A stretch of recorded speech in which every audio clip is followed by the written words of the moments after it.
Elhamdülillahi Rabbil alemin. Vessalatu vesselamu ala Resulina Muhammedin ve ala alihi ve ashabihi ecmain. Allah'ın selamı, rahmeti, bereketi, feyzü, ihsanı üzerinize olsun aziz ve muhterem kardeşlerim. Bir Kur'an iklimi programında birlikteyiz ve Maide suresinde ve özellikle abdest ayeti, teyemmüm ayeti diye bilinen uzun bir ayeti kerimeye, 6. ayeti kerimeye başlıyoruz. Bismillahirrahmanirrahim. Ya eyyühellezine amenu İzâ kumtum iles salati fagsilû vucûhekum ve eydiyekum ilel merâfiki. Ey iman edenler! Namaza kalkacağınız zaman, namazı ikamet edeceğiniz zaman fagsilû vucûhekum. Yüzlerinizi yıkayın ve eydiyekum ilel merâfiki.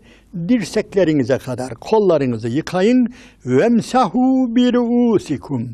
Ve başınızı mesedin ve ercülekum ilel kâbeyn ve ayaklarınızı da topuklarınıza kadar yıkayın buyuruluyor.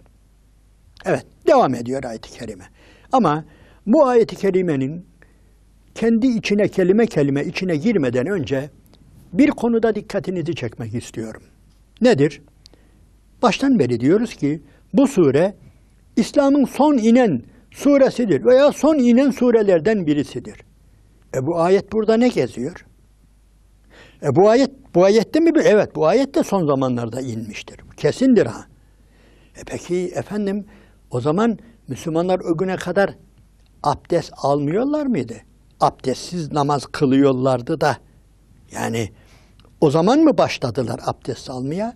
Veyahut da namazda mı o zaman emredildi? İslam'ın son günü mü, son zamanında mı, Arafat'ta mı namaz emredildi? Bu ayeti kerime neyin nesi? Aslında bunun üzerinde düşünmemiz icap eder ha. Burası çok önemli. Bu ayet neyin nesi? Ya İslam'ın ilk gününden söz etmiyoruz. Ama biz biliyoruz ki kesin olarak tarih şunu kaydetmiştir ki namaz ilk günden beri vardır. Hazreti Ali Kerremallahu Vecehe buyuruyor ki Allah'ın Resulü diyor pazartesi günü peygamber oldu.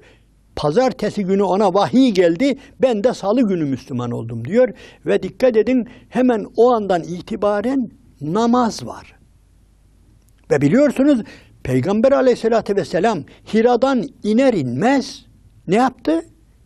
Namaz kıldı. Hazreti Hatice annemizle birlikte namaz kıldı. Ortada şimdi çok ciddi bir mesele var. İyi dikkat ediniz. Peki ilk inen ayeti kerimelerde 5 tane ayeti kerimenin içinde namaz yok. Yani sadece Bismillahirrahmanirrahim. İkra bismi rabbikellezî halak. Halakal insâne min alak. İkra ve rabbukel ekrem. Ellezî alleme bil kalem. Allemel insâne mâ lem ya'lem. Bu kadar. Bunları almış, aşağıya inmiş. Ve ortada bir namaz var. Hiç kimse inkar edemez ha. Müslümanlar namaz kılıyordu ilk günden itibaren. Peygamber Efendimiz sallallahu aleyhi ve sellem namaz kılıyordu. Hazreti Hatice annemiz namaz kılıyordu. Zaten Hazreti Ali Kerremallahu Vecehe onları namazda yakaladı. Ne yapıyorsunuz böyle dedi. Tarih, yani burada hepsinin kaynağını verebiliriz. Bunun zıttını kimse ispat edemez. Yani birisi çıkıp da şunu diyemez. Efendim yok, namaz yoktu ta sonra böyle yıllar sonra namaz. Hayır, ilk günden namaz vardı. İlk günden itibaren. Peki bu namaz hangi ayette emredildi? İşte biz diyoruz ki illaki ayetle mi emredilecek? Buraya bir nokta koyun. İllaki bir ayetle mi emredilecek namaz? Ve hele abdest. Kafanız karışmasın. Nedir? Yani bize göre Allah'ın Resulü sallallahu aleyhi ve sellem Rabbinden çok emirler almıştır. Ama her emri Kur'an olmamıştır. Her emri vahyi metlu denilen bu Kur'an'ın içine girmemiştir. Ama namazı emreden kimdir? Allahu Teala'dır. Resulüne namazı ilk gün emreden Allahu Teala'dır. Tarif eden bizzat Cebrail aleyhisselamdır. Biz buna inanıyoruz. Cebrail aleyhisselam hemen Hira'dan aşağıya indiğinde, düzlüğe indiğinde Efendimiz öyle anlatıyor.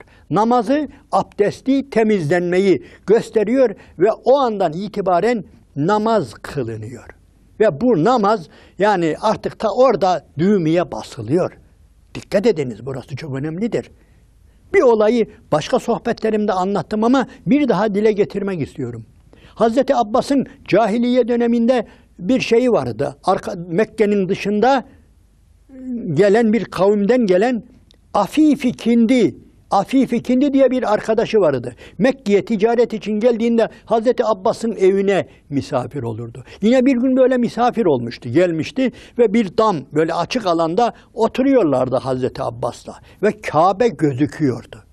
Ve bu arada dikkat edin, bu arada Kabe'de Peygamber Efendimiz, Hazreti Hatice ve Hazreti Ali üçü bir Kabe'de namaz kılıyorlardı. Namaza başlamışlardı. Ve Afif-i Kindi böyle gözlerini ayırarak yani bu olaya şahit oldu ve dedi ki ey Abbas ben bir şey görüyorum. Vallahi şu ana kadar görmediğim bir şey, görmediğim bir ibadet şekli görüyorum dedi. Hazreti Abbas da baktı, evet dedi, yanılmıyorsun. Aynen öyle. Şu anda o 3 kişi var ya, o 3 kişinin ibadeti var ya, şu anda yeryüzünde o 3 kişiden başka bu şekilde bir ibadet eden yoktur. Onlar kim biliyor musun? Bilmiyorum. Ha, o önde duran olgun var ya, o benim yeğenim. O benim yeğenim Muhammed'dir. Yanındaki çocuk kim biliyor musun?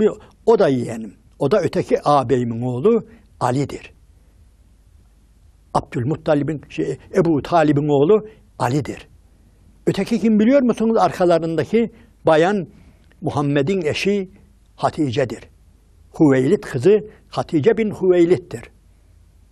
Dikkat edin bu olaya. Daha ortada yani İslam'ın ilk günleri bunlar.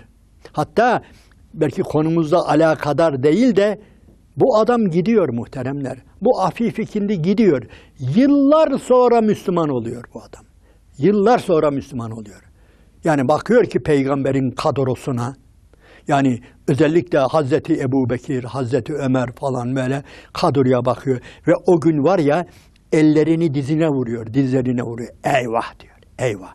Vallahi ben bu dinin 4. kişisi olabilirdim. Yani bu dinin Ebubekir'i ben olabilirdim. Çünkü o gün 3 kişilerdi diyor. O gün 3 kişilerdi, başka kimse yoktu. 4.'sü ben olabilirdim, varırdım. Yani eğer o adama orada iman etseydim, o Muhammed sallallahu aleyhi ve sellem. Ama ta bugüne kaldı diyor. Ta hicretten bilmem kaç yıl sonra, yani artık Medine'de geliyor, ellerini dizlerine vuruyor. Eyvah diye, 4. kişi ben olurdum diye. Ha, bizim konumuz nedir? Namaz. Nedir namaz? O ilk günde bu namaz vardır. Ha, peki ayetlerde var mı? Yok. Ne demek istiyorum? Şunu demek istiyorum. Allah-u Teala bu namaz ibadetini detayıyla birlikte, şekliyle birlikte, rükusuyla, kıyamıyla, secdesiyle, kıraatıyla birlikte ne yapmıştır? Resulüne öğretmiştir Cebrail vasıtasıyla. Ve bu ayetler daha sonra gelmiştir. Ve elbette birbiriyle örtüşecektir. Elbette önceki verdiği emirle sonraki verdiği emir elbette birbiriyle örtüşecektir. Ama şunu demek istiyorum. Müslümanlar ilk etapta namazı Kur'an'dan çıkartmamışlardır. Kur'an ayetlerinden beklememişlerdir. Hele bir ayet yok. Nedir yapılacak? İnsana düşen, ümmete düşen nedir? İnandığı peygambere itaat etmektir. Bitti, bu kadar. Onu sorgulayamaz. İşte ey Allah'ın Resulü, tamam ben sana itaat edeceğim de bu işte Allah-u Teala bunu sana hangi çeşitte emretti, şöyle mi? Sorgulayamazsın. İnandın mı bir defa? İnandın. O da diyecek ki namaz kıl. Benim kıldığım gibi sallu kema ra'eytumuni usalli. Beni nasıl namaz kılıyor görüyorsanız o şekilde namaz kılın. Tamam, bize başka bir şey düşmez. Ve onu yaptılar. Bu ümmet onu yaptı zaten. Ha, işte onun için diyorum ki bu Maide suresinin 5. 6. ayeti kerimesi ta sonradan geldi. Çok çok sonradan geldi. Orada da ey iman edenler, namaza kalkacağınız zaman abdest alın. Yani yüzünüzü yıkayın. Dirseklerinize kadar kollarınızı yıkayın. Başınızı methedin. Ayaklarınızı topuklarınıza kadar yıkayın. Ayeti ne zaman geldi? Çok çok sonra geldi. Hatta alimlerimiz var ya, bu ayeti kerimeye aslında abdest ayeti de demiyorlar. Niye? Teyemmüm ayeti diyorlar. Teyemmüm ayeti. Evet, yine başa dönelim. Bir iki cümle daha söyleyelim. Neymiş mesele? Yani Allah-u Teala abdesti abdest ayetinden önce emretti Müslümanlara. Müslümanlar bu ayet yokken de abdest alıyorlardı. Birisi çıksın, ispat etsin. Desin ki efendim bu ayeti kerime, Maide suresinin bu ayeti kerimesi ta hicretin bilmem kaç yıl sonra, hatta son ayetlerdir. O zamana kadar Müslümanlar abdestsiz namaz kılardı diye bir ispat etsinler de görelim. O gün bu ayet indi, ondan sonra abdest almaya başladılar diyebilir mi? Diyemez. Aslında aziz ve muhterem izleyenlerim, sadece bu ayeti kerime değil, başka nice ayeti kerimeler var, kafanızı karıştıracak. Hangi anlamda? Peygamberin sallallahu aleyhi ve sellemin yetkisi hususunda. Mesela bir cuma ayeti. Aynen buna benzer. Bismillahirrahmanirrahim. Ya eyyühellezine amenu. Ey iman edenler! İzâ nûdiye lis-salâti min yevmil cum'ati fes'av ilâ zikrillah ve derul bey. Ey iman edenler! Cuma günü namaza çağrıldığınızda alışverişi kesin ve doğruca Allah'ı zikretmeye, ibadete koşun. Bu ayetle cuma farz mı kılındı? Kesinlikle. Kesinlikle bu ayetle kılınmadı. Bu ayetle cuma farz kılınmadı. Evet, Cuma suresinde bu ayeti kerimeler var. Hem Cuma suremiz var, hem Cuma suresinin içinde bu ayetler. Ama bu sure inmeden Müslümanlar cuma kılıyordu. Ya emri kimden aldılar? Nasıl aldılar? Hangi ayetten? Ayetten almak zorunda mı? Burası çok önemli. Peygamber aleyhissalatü vesselama Allah-u Teala başka yetkiler de verdi. İlla her emir bir ayette gelecek değil. Birileri, bazı beyefendilerin kafası almıyor bunu. Ya muhteremler, yani Allah için şöyle düşünebiliyor musunuz? Yani bir yere eğer bir vali tayin edilmişse, bir kaymakam tayin edilmişse, tamam, onun eline belki bir anayasa verilebilir. Onun eline bazı yazılı yönetmelikler verilebilir. Ama o adam yetiştirilirken, bir ilçeye kaymakam olarak gönderilirken, bir valiye, bir şehre vali olarak gönderilirken bu adama başka yetkiler de verilir. Denilir ki tamam, şunlar işte bak itaat edeceğin, şöyle bir olayla karşılaştığınız zaman işte vali olarak şunu yapacaksın, şunu yapacaksın, kaymakam olarak şunu yapacaksın. Fakat yazılı olmayan şeyler olursa ne olacak? Orada yazılı şeyde olmayan, yönetmelikte olmayan, kanunda olmayan bir takım olaylarla karşılaştığında ne denir? Sen bilirsin ne yapacağını. Genel kurallar vardır. Dikkat edin, deminden beri bir şeyler okuyoruz. Nedir? El yevme uhille lekumut tayyibat. Yani size tayyib olan güzel şeyler helal kılındı. Ama tayyiplerin listesi yoktur. Ama hangisinin tayyib olmadığını Allah'ın Resulü biliyor. Allahu Teala ona bildiriyor. Onun için Araf suresi 157. ayeti kerimede Allahu Teala Resulünü anlatırken Bismillahirrahmanirrahim. Ellezine yettebi'une'r-rasulen nebiyyel ummiyyellezine yecidunehum. Yani o özellikle ehli kitabı anlatıyor. Onlar diyor İncil'de ve Tevrat'ta anlatılan Resulü hazır bulurlar. Aynen oradaki yazıldığı gibi bulurlar. O öyle bir Resul'dür ki ne yapar? O öyle bir Resul'dür ki güzel şeyleri helal kılar. Güzel şeyleri helal kılar. Kötü şeyleri haram eder. Kötü, pislik şeyleri ne yapar? Haram kılar. Güzel şeyleri helal kılar. Yani güzellerin listesini verdik, biliyor. Benim Resulüm neyin tayyib olduğunu. Ve yuhillu lehumut tayyibat. Tayyib olan güzel şeyleri helal kılar. Haram kılar öteki kötü, pis olan şeyleri. Onu biliyor. Benim Resulüm ne tayyiptir, hangi şey tayyiptir, hangi şey habistir. Benim Resulüm onu biliyor. Aynen bu. Haramların, helallerin listesini Allah'ın Resulü bildiği gibi veyahut da hangi şeylerin pis, hangi şeylerin güzel olduğunu bildiği gibi Allahu Teala bir takım emirlerini de ne yapıyor?